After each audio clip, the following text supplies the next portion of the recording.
Salut à toutes et à tous et bienvenue sur Tangerine.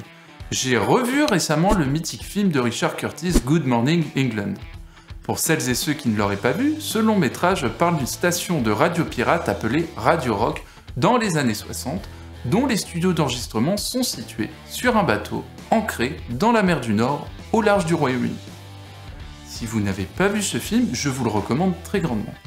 Sinon, je vais vous faire un petit résumé rapide, sans spoil. Le film nous raconte l'histoire du quotidien des DJ vivant à bord d'un navire Radio Rock en 1966. Les DJ sont menacés par le gouvernement anglais qui veut les réduire à l'état de silence. Ils ne vont pas se laisser faire au nom du rock and roll et vont défendre leur station de radio en toute illégalité. Bon, on ne va pas du tout parler du film dans cet épisode, mais plutôt de son inspiration, car oui, cette fiction se base sur des faits réels. Le bateau Radio Rock a bel et bien existé sous le nom de Radio Caroline.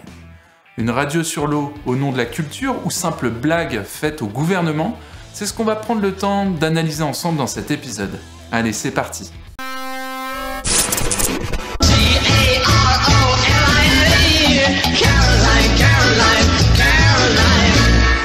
Alors déjà, pour commencer, parlons un peu des radios pirates, de leur contexte de création et de leur émergence.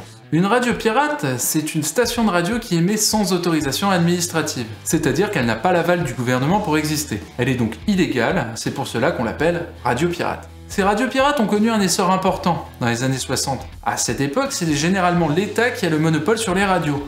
Au Royaume-Uni, c'est la BBC qui détient la majeure partie des stations de radio. Pour nous en France, c'était l'ORTF, jusqu'à ce qu'elle soit démantelée en 1974. Oui, parce qu'en fait, qui dit monopole de l'État ne dit pas programme cool pour la jeunesse. C'est d'ailleurs pour cela qu'à peu près à la même période, on a eu mai 68. Mais ça, c'est un autre sujet. Donc les radios pirates connaissent un essor en Europe dans les années 60. Pour créer une station de radio, c'est pas aussi simple que de créer un WordPress. Bon, déjà, il n'y a pas Internet. Ça règle pas mal de questions. Pour la mise en place, il faut donc au moins un micro, un tourne-disque pour pouvoir passer de la musique, des vinyles bien évidemment, et surtout l'élément le plus important, un émetteur pour diffuser sur les ondes. C'est pas une chose que l'on trouve dans toutes les épiceries du coin. Une fois que vous avez tout ça, il vous faut bien évidemment un lieu pour émettre, tout en sachant qu'une descente de flics peut arriver à n'importe quel moment puisque vous êtes dans l'illégalité. Et c'est un petit peu pour cette raison que Radio Caroline s'est installée sur un bateau. Avant tout, la raison pour laquelle Radio Caroline est née vient de multiples formes de frustration récurrentes à cette époque.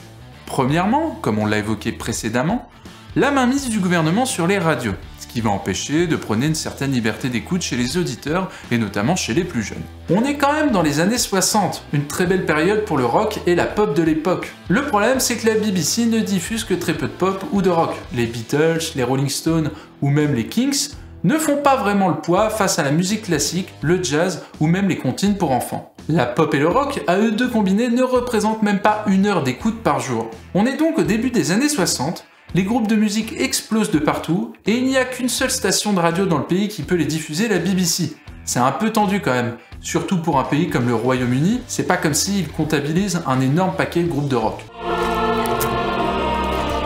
La deuxième frustration est celle d'un businessman irlandais, Ronan O'Reilly. Ce jeune homme d'une vingtaine d'années détient un nightclub dans le quartier de Soho à Londres. Il y fait jouer de petits groupes comme Animals ou encore les Rolling Stones. Il y rencontre pas mal de gens et devient manager de plusieurs musiciens. Son travail de responsable de groupe l'amène jusqu'à la BBC pour négocier la diffusion de ses artistes à l'antenne. Après de multiples tentatives, il se rend compte que malheureusement la majorité des titres diffusés à l'antenne appartiennent à des majors comme EMI ou Decca et qu'il n'y a pas vraiment de place pour les artistes émergents. Face à cette situation, il ne voit qu'une solution possible, créer sa propre station de radio. Et c'est ainsi que Radio Caroline voit le jour.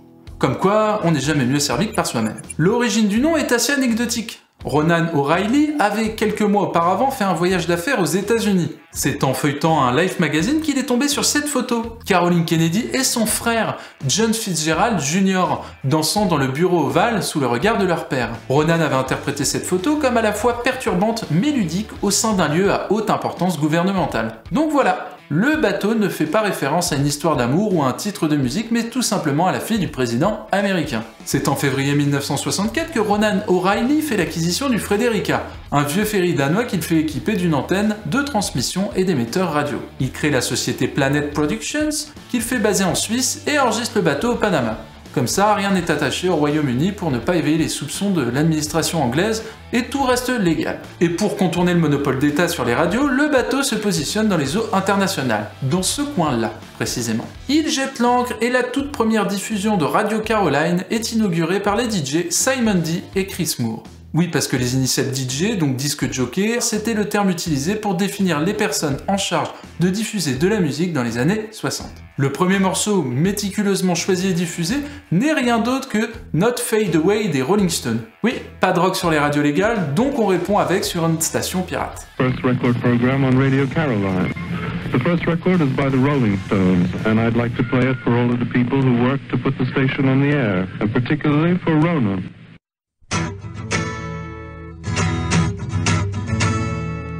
Et c'est le début d'une longue apogée. Les audiences indiquent 7 millions d'auditeurs de plus de 17 ans lors des 3 premières semaines de diffusion. Alors vous allez me dire, comment est-ce qu'on peut connaître les audiences? Eh bien parce que Radio Caroline diffuse de la pub entre chaque émission, et pour connaître le montant d'une publicité, il faut connaître le nombre d'auditeurs touchés et les tranches d'âge. Petite parenthèse, il y a un élément non négligeable dont il faut parler, c'est tout le concept de financement. Le déploiement des radios pirates a permis aux annonceurs, aux marques, de décupler leur visibilité. À l'époque, au Royaume-Uni, il n'était possible d'apparaître que dans les journaux, sur les panneaux publicitaires, à la télévision ou juste sur un seul canal radiophonique, la BBC. Le déploiement de ces radios, et notamment Radio Caroline, qui en 1965, donc seulement un an après son lancement, annonce avoir une audience cumulée de 39 millions d'auditeurs, ce qui est une aubaine pour les annonceurs et les marques qui ont pu toucher plus de personnes qu'à travers les canaux de communication traditionnels. Sachant qu'en 1965, le Royaume-Uni compte 54,2 millions d'habitants. Ça paraît délirant, mais c'est bien vrai et ce n'est que le début du succès. On n'avait jamais rien entendu d'aussi cool à la radio. C'est tout nouveau, il y a un vrai sentiment de liberté qui s'offre aux auditeurs et les DJ font vraiment ce qu'ils veulent à l'antenne. C'est en proposant des programmes adaptés aux attentes de la jeunesse que le succès s'est formé. Il faut se remettre à la place des auditeurs. On est en plein dans les années 60, culturellement parlant la musique reste quelque chose de facilement accessible et de pas excessivement cher. On trouve des postes radio partout.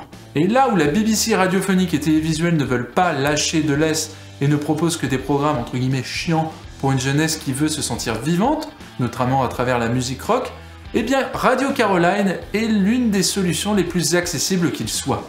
Cependant, petite parenthèse. Mais à contrario, ce succès ne transpire pas vraiment au sein du bateau. À l'instar d'une ambiance festive qui est véhiculée dans le film Good Morning England, eh bien les DJ s'ennuient profondément sur le navire.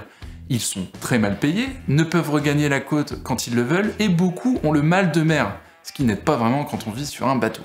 Le succès des programmes prend une telle ampleur que Radio Caroline fusionne avec son concurrent qui diffuse depuis la Tamise, Radio Atlanta en 1965. Alors là, c'est l'apogée. Les deux émetteurs assurent à Radio Caroline une couverture nationale sans précédent. Ce succès va rapidement attirer l'attention du gouvernement et un combat sans merci va être déployé pour faire fermer les radios pirates. Les causes avancées par le gouvernement sont multiples, les programmes sont trop borderline pour la jeunesse, les radios pirates ne payent pas de royalties aux artistes ni aux maisons de disques. Mais de vous à moi, je pense surtout que c'est une question d'argent.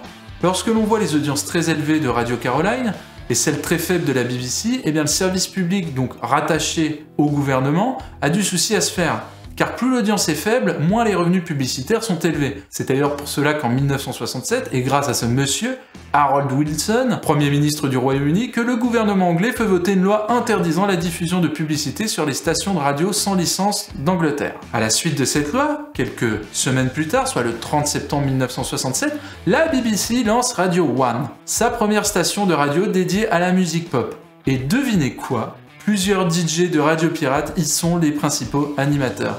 Ce qui permet à la radio du service public de récupérer une part d'audience des radios pirates et de faire gonfler ses prix publicitaires. Un petit peu hypocrite de faire voter une loi contre ces radios et de lancer le même type de programme en interne. Radio Caroline de son côté résiste difficilement sans revenus publicitaires. Elle se retrouve donc en difficulté et passe en mode survie. La légende dit que la radio aurait vendu des heures d'antenne pour diffuser des messes religieuses. Là, on touche bien le fond quand même. Face à des impossibilités de payer ses dettes, le navire est saisi par des créanciers et les programmes sont stoppés en mars 1968. Bon, c'est pas parce que le bateau est saisi que la radio n'aimait plus. Elle continue depuis Dublin et le navire, le Amigo, reprend la mer en 1972. Mais c'est la fin d'une grosse époque pour le Royaume-Uni. Radio Caroline n'a jamais eu comme objectif d'être respectée, d'obtenir une certaine forme de prestige ou plus directement de mener un combat pour rendre légal au Royaume-Uni le système radiophonique indépendant. Toute sa démarche a été d'obtenir une reconnaissance du public contre une répression législative mise en place par le gouvernement à travers le développement d'une contre-culture. Et c'est ce qui en fait selon moi l'une des meilleures radios pirates de sa génération. Ce besoin de défier l'autorité au nom de la culture, de la liberté et du monopole gouvernemental. C'est d'ailleurs ce qui en a fait sa force auprès de l'audience, une liberté culturelle complète qui a séduit et convaincu toute une génération. Merci d'avoir regardé cet épisode jusqu'au bout, j'espère qu'il vous aura plu. N'hésitez pas à venir en commentaire nous dire ce que vous avez pensé de cet épisode ou même de votre ressenti sur le film. Vous pouvez aussi liker, vous abonner et partager notre travail autour de vous, ça nous aide beaucoup. Si l'envie vous prend de nous soutenir financièrement, vous trouverez en description un lien Patreon. On se retrouve très bientôt, en attendant, prenez soin de vous. Salut!